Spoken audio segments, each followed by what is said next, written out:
getting accepted to medical school early, getting accepted to medical school as a sophomore, getting accepted to medical school with no MCAT score? What? This video has everything you need to know about early assurance programs that get you a guaranteed seat to an MD college in the US.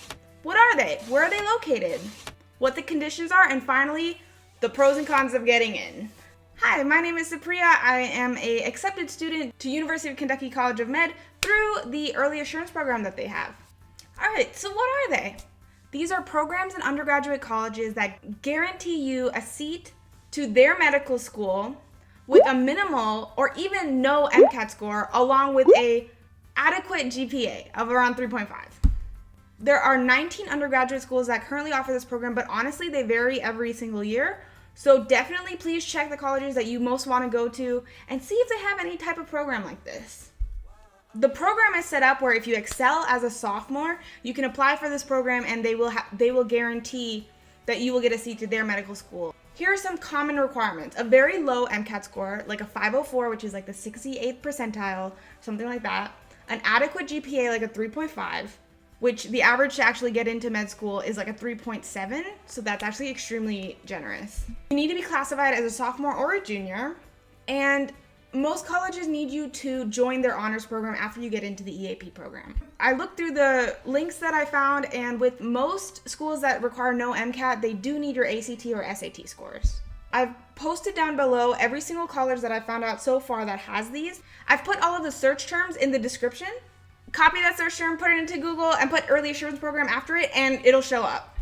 All right, so the conditions to get in is, at least for my college, it started as a sophomore, and you had to get 5 science classes completed. You had to have at least a 3.6 GPA as a sophomore. You have to have recommendation letters, and you have to write essays, and you have to go through an interview. So it's kind of like a mini med school application, and you have to be a stellar candidate as a sophomore.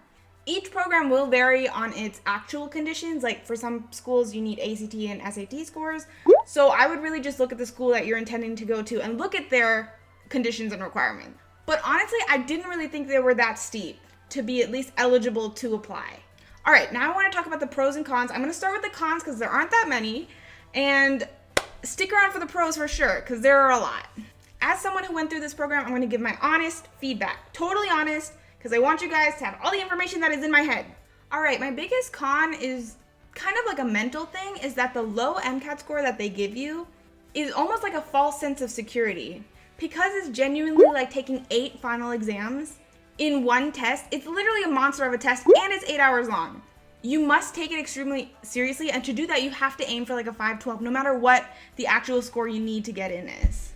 My super score test results were a 510, and all I needed was a 504, but I had to take it twice because I just didn't hit both of my benchmarks the first time. This con actually leads to a surprising number of people not actually getting into med school after they've gotten into the EAP program because they did not aim high enough and they didn't have any opportunity to take the test twice. Con number 2, in most of the links that I've seen, you have to participate in the honors college, which is around an extra 5 or 6 classes and a big giant thesis project.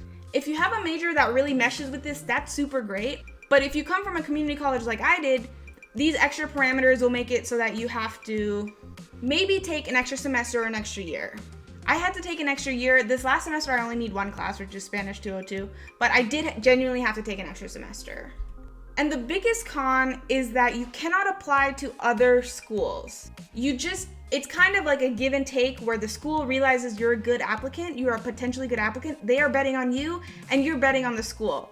So you can't apply to other schools, and you have to know that going in. When you sign the contract, you have to actually only apply to your school, and if you don't get in, then you can apply to other schools, but by then it's way too late, and you probably won't get in anywhere else.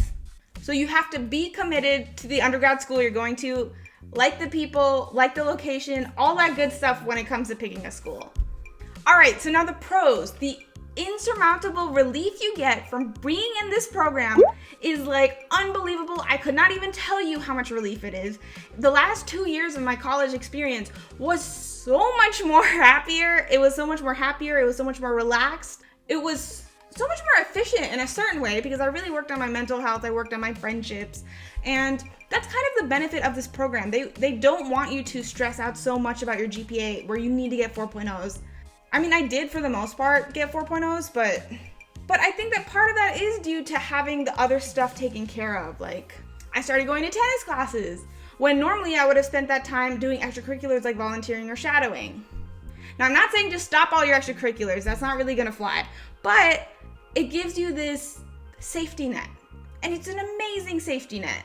All right, pro number 2, you already know students that are going into your med school. I now have a group of 3 people that I know really well and that I'm super excited to go to med school with. And considering my med school is only 100 kids, that's like pretty good. Okay, number 3, the lower MCAT score.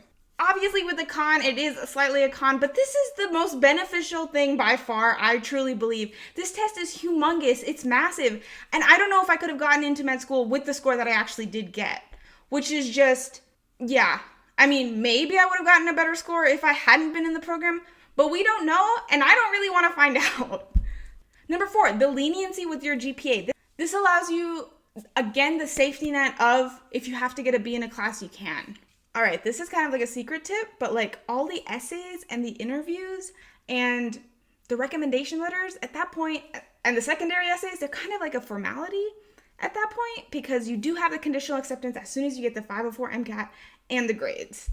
All right, number 6, you will get your acceptance way before anyone else gets their acceptance. And you're just chilling. You're just straight chilling the rest of your senior year. It's freaking awesome. I got my acceptance, I think, in like October or November or something, and everyone else is just getting them like now, and it's March. So, yeah. The EAP program also specifically gives you opportunities. This was my school. It may vary for different schools. Disclaimer, some of these items may be specific to my school. I haven't experienced every single EAP program. I really think that this kind of encapsulates like most EAP programs and how students feel when they're in them.